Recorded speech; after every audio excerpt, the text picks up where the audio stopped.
Água em vinho tornou, os olhos dos cegos abriu. Não há outro igual a Deus. Dentro da noite brilhou, das cinzas nos fez ressurgir. Não há outro igual a Deus. Deus, tu és grande, és invencível, mais elevado que qualquer outro. Tu és a cura, grande em poder, nosso Deus, nosso Deus.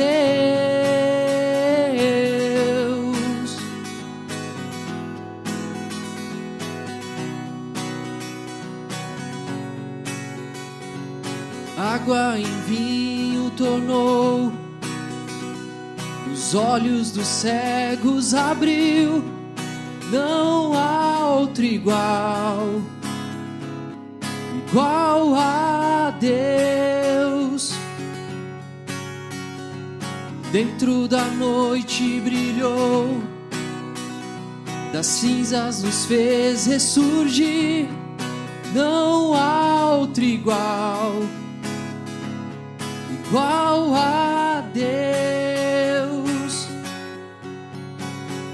Deus, tu és grande, és invencível, mais elevado que qualquer outro.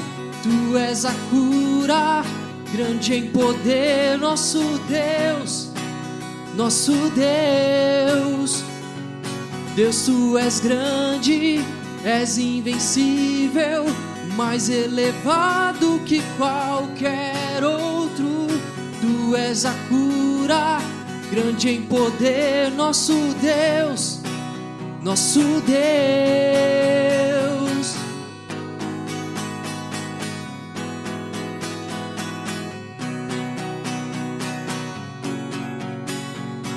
Se Deus está conosco, quem pode nos deter? Se Deus está conosco, não há o que temer. Se Deus está conosco, quem pode nos deter? Se Deus está conosco, não há o que temer.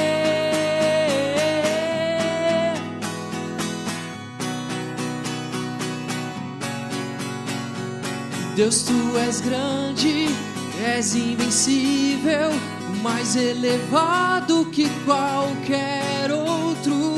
Tu és a cura, grande em poder, nosso Deus, nosso Deus. Deus, tu és grande, és invencível, mais elevado que qualquer outro.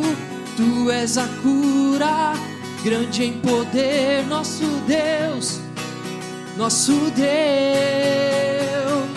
Se Deus está conosco, quem pode nos deter? Se Deus está conosco, não há o que temer. Se Deus está conosco, quem pode nos deter? Se Deus está conosco, não há o que temer.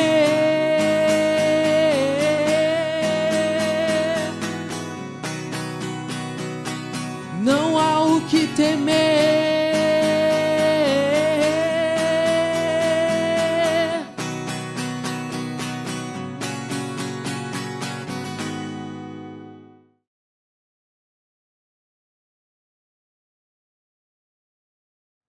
Seja bem-vindo a mais um CR Casa. É uma alegria compartilhar do Evangelho de Jesus, de tudo que Deus está fazendo no nosso meio, na nossa igreja, nos nossos pequenos grupos. Se é a sua primeira vez aí, seja muito bem-vindo.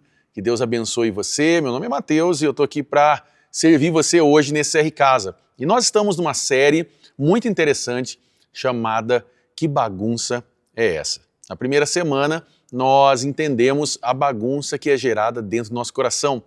Entendemos dentro do Evangelho de Marcos que Jesus está nos ensinando que essa bagunça que é externalizada na nossa vida, ela começa lá dentro. Agora, nesse domingo que se passou, nós falamos sobre que bagunça é essa na minha família. Com certeza na sua família, na minha, nós temos um pouquinho de bagunça que precisa ser limpo aí através de Jesus. E o que eu quero já encorajar você é a você ler agora em grupo Colossenses capítulo 3, do versículo 18 ao 21, e depois vocês vão fazer a leitura de Colossenses capítulo 3, do versículo 12 ao 15. Vocês podem ler isso agora em grupo.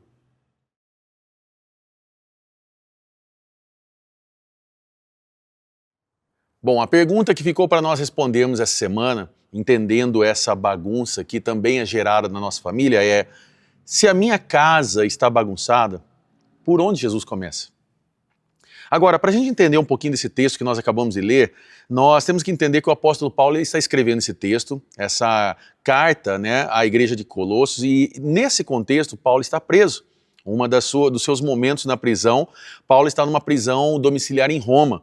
E ele está escrevendo para uma igreja que estava bagunçada. Só para você entender a ideia, essa igreja estava sendo bombardeada por falsas doutrinas, por misticismo, por legalismo, pessoas que diziam ser espirituais, mas que agora traziam essa ideia que para você ser alguém espiritual de verdade, você precisava ter algumas regras complicadas, visões, rituais. E Paulo agora ele está ensinando essa igreja, ele está dando uma declaração a essa igreja dizendo: para com essa bagunça.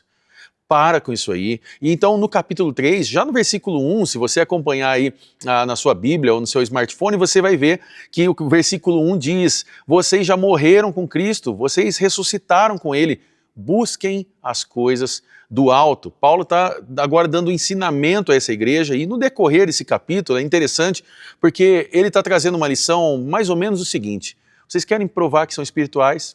Vocês querem então provar que estão buscando as coisas do alto? Ótimo, então vamos fazer o seguinte: não façam isso no templo somente, faz isso na casa, faz isso dentro do aconchego do lar. É isso que o apóstolo Paulo está falando agora. Ele está trazendo uma ideia de uma espiritualidade verdadeira, não uma espiritualidade mística. Ele está trazendo um contexto relacional. E o que é mais interessante aqui é dar uma olhada no contexto cultural que o apóstolo Paulo está inserido aqui, porque nessa cultura aqui romana, o pai de família ele tinha um poder absoluto. Tanto é que ele podia decidir se um filho viveria ou morreria. Ele podia condenar um filho à execução, ele poderia condenar um filho à escravidão. Então nós estamos dentro de um contexto machista, nós estamos dentro de um contexto muito complicado. A esposa, no caso aqui, ela era uma propriedade, era como se fosse um produto no seu lar. E é nesse cenário agora que o apóstolo Paulo está trazendo ordem a essa igreja através do Evangelho.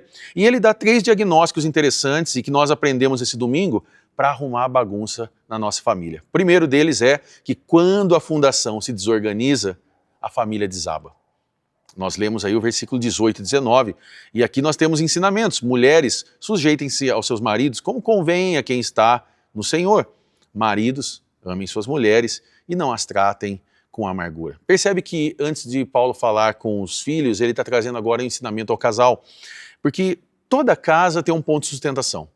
Eu fiquei sabendo disso quando eu conversei com um construtor. E então eu aprendi que ali tem um ponto de sustentação, e se essa fundação ela racha, tudo vem por água abaixo, tudo desmorona. E então a gente vê aqui esse ensinamento, Paulo falando com as esposas, falando: sujeitem-se como convém no Senhor. Esse ensinamento, que muitas vezes foi mal interpretado e mal explicado, esse versículo, não é uma submissão cultural.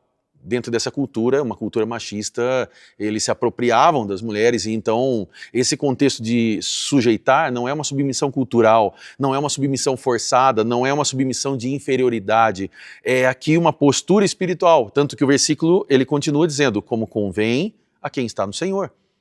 É como se a esposa aqui estivesse dizendo o seguinte: eu não caminho sozinha, eu não concorro com meu marido, eu coopero, nós construímos juntos. Só que tem um momento da vida que isso vira uma bagunça. E qual é o momento que vira bagunça? Quando a cooperação vira competição. É quando o casal, um quer estar à frente do outro, e então nós temos um problema no lar.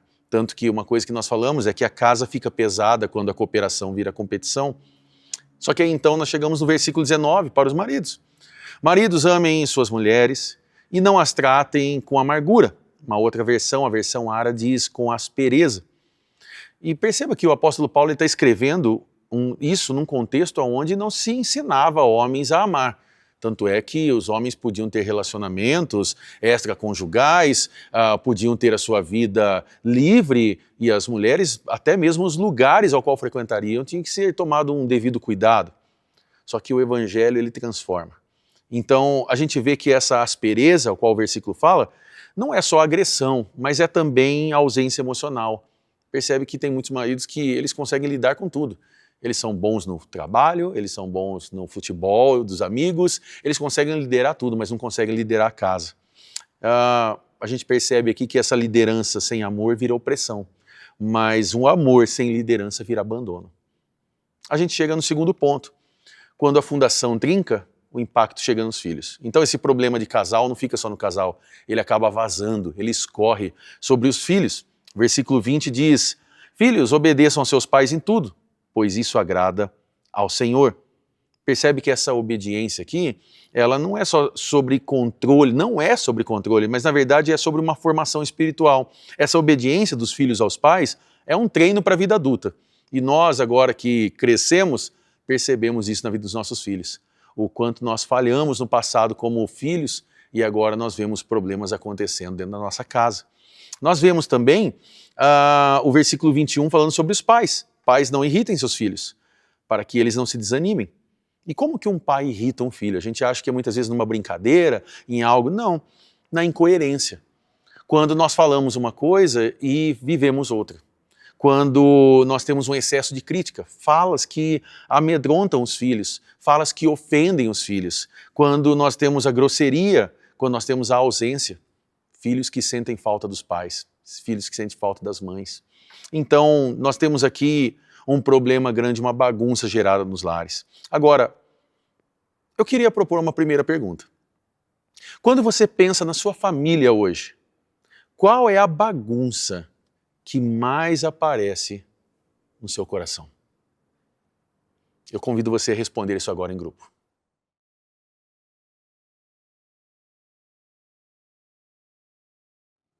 Na verdade, muitas das bagunças que acontecem nos nossos lares é devido a esse contexto que nós vemos de pais muitas vezes competindo com mães, filhos que não estão entendendo a família, e nós vemos isso, uma mãe exausta, um filho desanimado, um pai que talvez perdeu a sua autoridade e não consegue lidar e resolver esses problemas.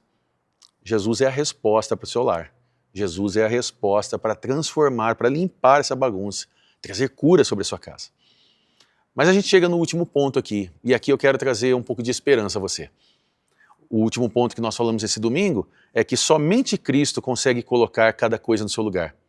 É por isso que a gente leu o versículo 12 ao 15. E nós lemos então e entendemos isso, que aqui está um segredo do apóstolo Paulo, que antes de Paulo organizar as funções, dar as regras aí, poder ensinar homens, mulheres, filhos e filhas, ele está organizando o coração. Porque na verdade a arrumação da casa começa quando Cristo muda o ambiente, quando Cristo governa o ambiente, quando Cristo tem a possibilidade de tocar nas vidas que moram nesses lares. A gente aprendeu aqui nessa leitura, nessa segunda leitura que fizemos, versículo 13, perdoem como o Senhor lhes perdoou. Vamos ser sinceros, todo lar acumula lixo. E eu não estou falando de lixo das coisas jogadas na casa, daquelas bagunças que muitas vezes nós, homens, deixamos no lar. Não estou falando daquela meia jogada lá no canto, não. Estou falando de palavras que são mal expressadas. Aqueles dias ruins, expectativas, feridas. E sem perdão, tudo isso vira entulho na nossa casa. Só que quando a gente vive a experiência do perdão, parece que a casa volta a respirar de novo. A gente entende que aonde não há perdão, o passado continua morando no presente. É por isso que nós não podemos continuar olhando para trás. Jesus tem um futuro melhor para o seu lar, para a sua família. A gente aprendeu também, no versículo 15, que a paz de Cristo é o juiz da casa. Algumas versões falam aí árbitro, né? Que a paz de Cristo seja o juiz em seus corações. Essa paz aqui não é passividade, ela é governo. Ela é uma governança de Deus sobre nossos lares. A gente aprendeu que o árbitro, ele apita quando o jogo sai de regra. E é exatamente isso. Cristo, para trazer paz, ele precisa interromper a bagunça. Tem que fazer aquela análise, precisa ver como está a bagunça. Então, quando o marido se torna áspero, quando a mulher se torna hostil, quando os pais começam a exagerar nas suas falas, Quando os filhos começam a desanimar, a gente precisa chamar Cristo para casa e dizer: Jesus, remove essa bagunça, transforma. E quando Cristo governa, a fundação alinha de novo, os relacionamentos se curam, a casa encontra descanso.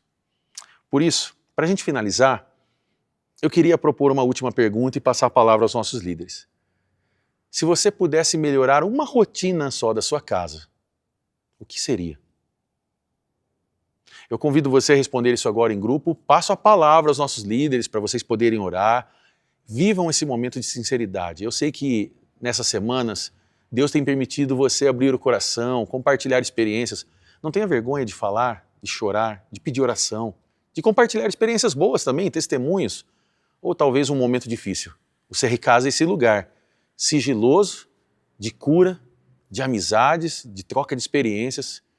Que o Espírito Santo possa fazer algo especial nesse momento. Você possa responder isso agora em grupo. Passo a palavra aos nossos líderes. Lembrando que domingo, às 10 às 19, a gente continua essa série. Essa série está falando aos nossos corações, né? Então convida mais alguém. Vem junto aqui para a CR. Que Deus abençoe você. Um grande abraço e até mais. Tchau, tchau.